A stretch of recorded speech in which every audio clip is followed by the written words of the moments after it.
Hello, ladies and gentlemen. Welcome to the Daily Friend Wrap. I'm your host, Nicholas Lorimer, and today I'm joined by Mr. Chris Hattingh.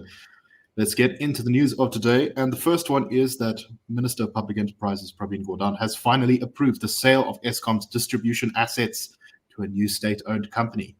So this has been in the works since 2019, when President Ramaphosa promised that as part of trying to get Eskom to work better, it was going to be split up into smaller units.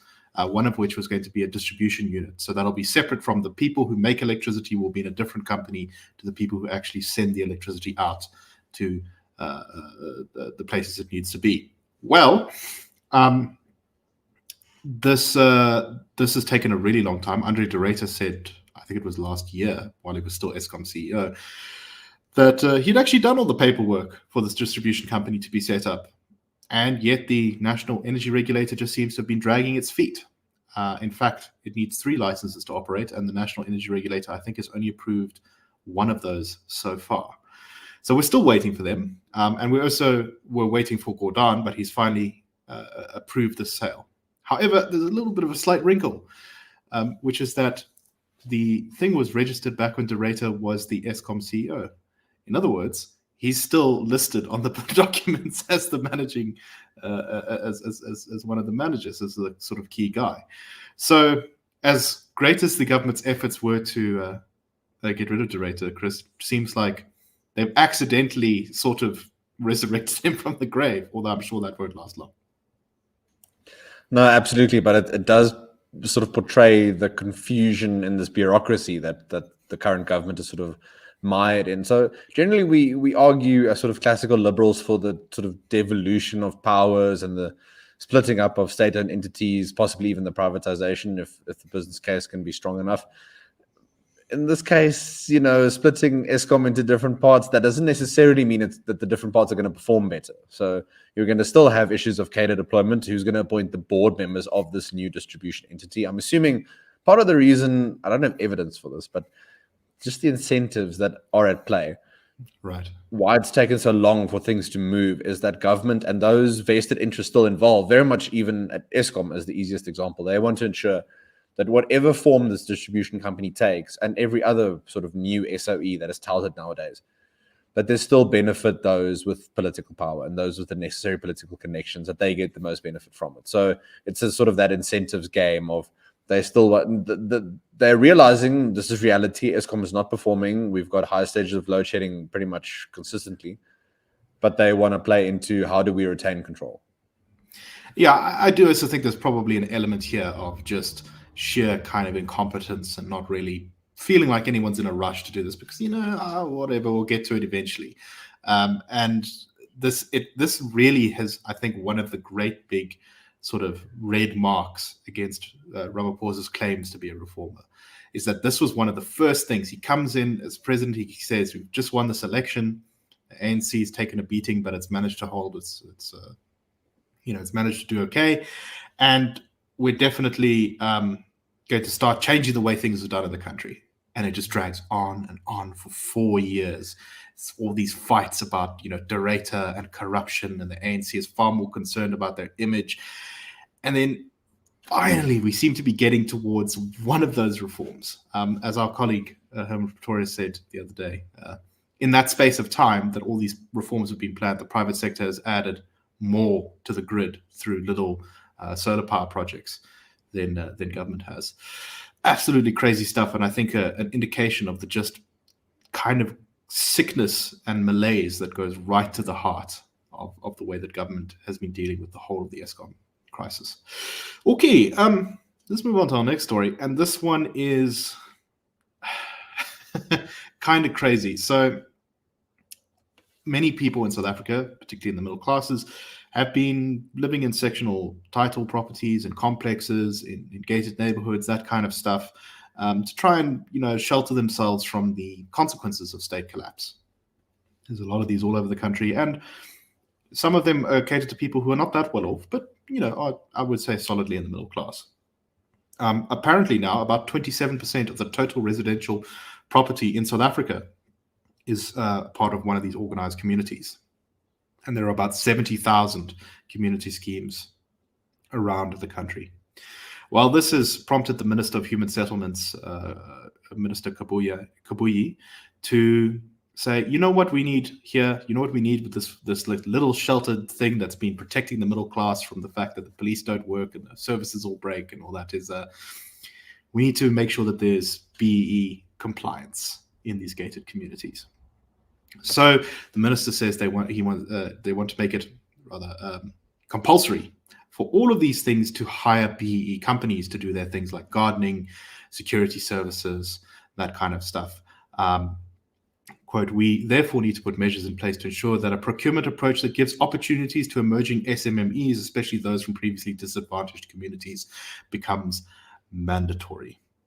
The minister also went on to bring up this very bizarre point about how apparently there's an enormous amount of intercommunal racial strife within these gated communities, and people need to learn to be more tolerant and such, which I'm not really sure where that comes from. But Chris, what do you make of this? This just seems like, we have a sector of the economy that's protecting the middle class, that's kind of adding some value, that's making up for the deficiencies in the state. And now we want to add in what was Andre de Ruyter's phrase, non-value adding regulations to this.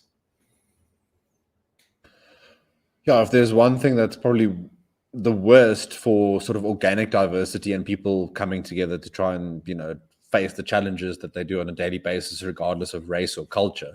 I mean, in the country that is mostly caused by government policy, like load shedding and water outages, all that sort of thing, it would be more government bureaucracy and the government interfering in that sort of way. So wanting to, quote unquote, attain diversity and economic transformation, but at the end of the day, any sort of scheme or policy based on this sort of thinking and this line of we need to enforce economic transformation and diversity will achieve ultimately the opposite of that. It's in my view, would just increase sort of resentment towards government and people kick back against it in various ways. But even as we've seen sort of at the national SOE level, it's now going to become more localized, where you had former CEO Andre de Ruyter talking about non-value adding intermediaries interposed in Eskom processes. So the same thing here now. Those with the necessary political connections will get to be appointed, as these companies to administer XYZ. They won't actually be qualified and be able to add value. It's just about the sort of ticking a box, as it were. And I mean, that's, in a way, it takes the sort of state paternalism to a whole more granular, minute level in people's daily lives. And then the kickback against that, I think, is the state is underestimating that. Right. I mean, it seems completely insane for the government to say, "Oh, that gardening service you're hiring." Well, actually, no. The people who cut your grass aren't the right ratio of race or whatever criteria they're going to put in here. And in the best case scenario, this will just increase costs for people living in these gated communities. And the worst case scenario, it'll hurt the quality of services, which will mean that fewer people will be willing to put up with it and probably go overseas, making brain drain worse. So this is one of those alternatively try and solve their own problems and then not hire those companies then. So again, you add to unemployment and all that sort of stuff. So exactly. If the gardening service is like 3 times as expensive because it's got a mandatory BEE partner sort of squashed in there, then you're just going to be like, well, we can do without it. So everyone from the poor to the rich will be hurt by yet another one of these incredibly short-sighted policies. Speaking of short-sighted policies, let's finish off today with the latest plan from the Department of Water and Sanitation, who's looked at the growing water crisis in South Africa, the fact that many municipalities across the country cannot provide clean water to their communities, the fact that there's huge problems with the infrastructure in the places where the water is clean, like many municipalities. I think something like 30 to 40% of all the water is lost due to leaks. Well, the department says the way to fix this is to create a new state-owned company to manage water. Sounds a little bit like the Eskom of water. The new state-owned company will design, finance, plan, and build all national water resource infrastructure with the aim of creating a reliable and equitable supply of water in South Africa. And one of the stated reasons for this is they want to be able to improve the water infrastructure across the country without draining state resources so much. So presumably one of the goals here will be for this new state-owned enterprise to make a profit. I'm a fan of the profit motive and all, but this really doesn't seem like a good idea, particularly with how all of the other state-owned enterprises across the country have been run. Chris, what's your thoughts? Yeah, and ultimately, the sort of new company would still, I'm assuming, be able to call on bailouts when it inevitably doesn't perform well. So is it really then really motivated by the sort of supply and demand, normal market forces? Very strongly not. Again, you've got the political incentives, who gets to appoint the board, the directors, all that sort of thing. And then just broadly, the sort of idea from government side that they just need to spend more or have more government departments or agencies tackling the crises.